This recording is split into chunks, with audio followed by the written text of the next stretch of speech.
This is Autoline Daily, the show dedicated to enthusiasts of the global automotive industry. In a stunning historical landmark yesterday, Tesla became the first automaker to hit a $1 trillion market cap. In fact, only 4 other companies are in that club: Apple, Microsoft, Alphabet, and Amazon. Tesla stock is now over $1,000 a share. What triggered the jump was the announcement yesterday that Hertz is buying 100,000 Teslas for its rental fleet. Even Elon Musk was puzzled that the Hertz announcement goosed the stock price, since Tesla is already selling every car it can make. Tesla also set a record in Europe. The Model 3 was the best-selling vehicle in Europe last month, the first time an electric vehicle has topped the sales charts, and the first time a vehicle built outside of Europe took the top spot. Tesla delivered about 24,600 units in September, a 58% increase compared to a year ago.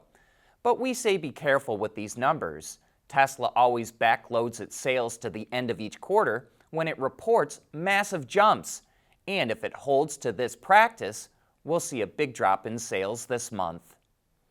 EV startup Canoo selected Panasonic to supply batteries for its upcoming lifestyle vehicle, and it's going to use a cell-to-pack design. Instead of placing battery modules in an enclosure that's sealed and bolted to the chassis, Canoo integrates the modules directly into the structure. Canoo's lifestyle vehicle will be built by contract manufacturer VDL Nedcar starting in the fourth quarter of 2022, and it will be sold in both the US and Europe. The model has an estimated range of 250 miles, or a little over 400 kilometers, and has a starting price just under $35,000. Panasonic also showed off a prototype version of its 4680 cylindrical cell, the one Tesla will use. The 4680 battery has a capacity that is 5 times larger than the previous 2170 cell. Panasonic plans to start trial production of the new battery in Japan by March of next year. It also says it has no plans to develop LFP or lithium iron phosphate batteries. A number of automakers, including Tesla, are using that battery chemistry for lower-priced EVs because they are significantly cheaper, but they do offer some disadvantages compared to lithium-ion batteries.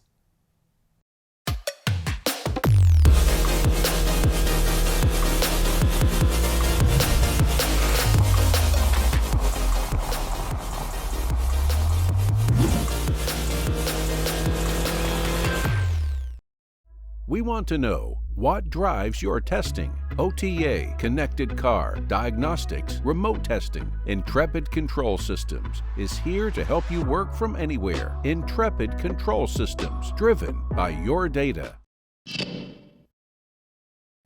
Volta Trucks, an electric commercial vehicle startup that's headquartered in Sweden, will have its first transporter, the Volta Zero, on European roads sometime next year. And to reach that goal, it's now looking for sales and service locations in its launch cities of London, Madrid, Milan, and Paris.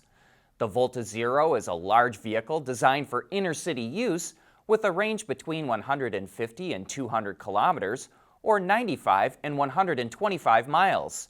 It's a unique design, and as you can see here, the driver sits in a central location with large glass windows all around to improve visibility. There are also 2 digital screens to replace the side view mirrors and 3 displays in the middle, a quick glance away to provide the driver with any information they need. Volta says it currently has more than 2,500 pre-orders for the Zero. Audi is getting ready to launch the performance version of the A3 sedan and wagon. The RS3 sedan and Sportback feature a reworked version of Audi's award-winning 2.5-liter turbocharged 5-cylinder engine. It now produces nearly 400 horsepower and about 370 pound-feet of torque, which is roughly 15 more pound-feet. That boost helps the car go from 0 to 100 kilometers an hour in 3.8 seconds, 3/10 faster than before. And a new exhaust system with fully variable internal flaps, a first for the RS3, means the engine is always singing its finest tune. Another first is a new torque splitter. It uses electronically controlled clutch packs with multiple discs on each rear axle to distribute torque between the wheels, rather than the old setup, which featured a multiple disc clutch upstream from the axles. It's already pretty easy to spot an RS3, but if you're looking for specific design cues, the large air intakes and expressive colors are a dead giveaway. But they also feature unique bumpers with their own grille design pattern, air outlets behind the front tires, as well as sport seats, carbon fiber trim, and a number of RS logos. The RS3 Sedan and Sportback go on sale in Europe at the end of the month, with the Sedan starting at €62,000, or about $72,000, and the Sportback at €60,000, or nearly 70 grand. When Mercedes-Benz unveiled its all-electric EQC in late 2018, it said it would go on sale in the US in 2019. Then in 2019, it said it would go on sale in 2021. Now in 2021, it says it will go on sale in 2025. So what the heck is going on?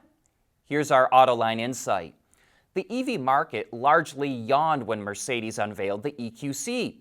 It didn't set any benchmarks in styling or EV technology. And no doubt US dealers told Mercedes they didn't want the vehicle. Now Auto Forecast Solutions says the current version of the EQC will go out of production in Bremen, Germany in May of 2023. So that means the US market will get the next generation version, which hopefully will be a much more attractive vehicle when it comes out. Mobility is becoming electric, connected and autonomous, just like the manufacturing world. But will always be one thing: a reliable partner for our customers.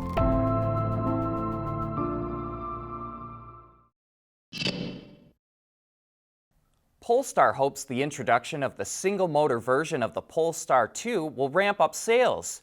Through the first 9 months of the year, it only sold 1,700 cars in the U.S. market. The dual-motor version of the car comes with over 400 horsepower and costs $61,000. The single-motor version comes with 231 horsepower and costs about $45 grand. Both prices are before any incentives. While the dual-motor version was a rocket off the line and accelerated quickly at any speed, the single-motor version is quick off the line, but lacks the punch of its big brother in passing maneuvers. Both versions have the same 78 kilowatt-hour battery pack, which delivers 249 miles of range with the dual motor and 270 miles with the single motor. Even though the single-motor version is $16,000 cheaper, the designers maintained a good-looking interior thanks to clever use of texture and fabric to create a visually appealing cockpit. The lower price will definitely open up the market to more customers, but what Polestar really needs are more retail outlets, a CUV, and a U.S. manufacturing base. And that's all happening. Polestar is opening 15 retail stores this year, and it will build the Polestar 3 CUV at the Volvo assembly plant in South Carolina. The Polestar 2 is made in China, meaning it gets hit with a 27.5% import tax. We estimate that building in the U.S. will save Polestar about $9,000 per vehicle.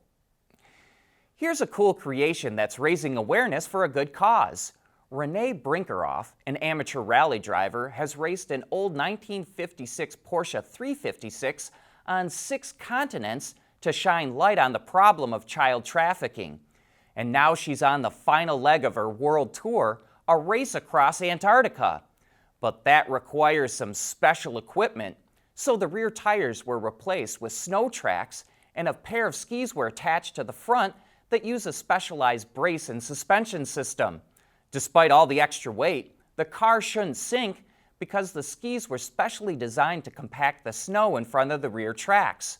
Weather permitting, the trek will start at the beginning of December and end before the year is out. And we commend Renee for racing for a good cause. Over the last decade, sales of Jeeps exploded worldwide as the model line expanded with cheaper models like the Compass and Renegade. Now the brand is going in the opposite direction with this decidedly upscale Grand Wagoneer and 3-row Grand Cherokee. So what's coming next? Let's find out on Autoline After Hours this Thursday, when our guest will be Jim Morrison, the head of the Jeep brand. If you've got questions you'd like us to ask him, tweet them to us or drop an email to viewermail@autoline.tv. And that brings us to the end of today's show. Thanks for joining us, and we'll be right back here again tomorrow.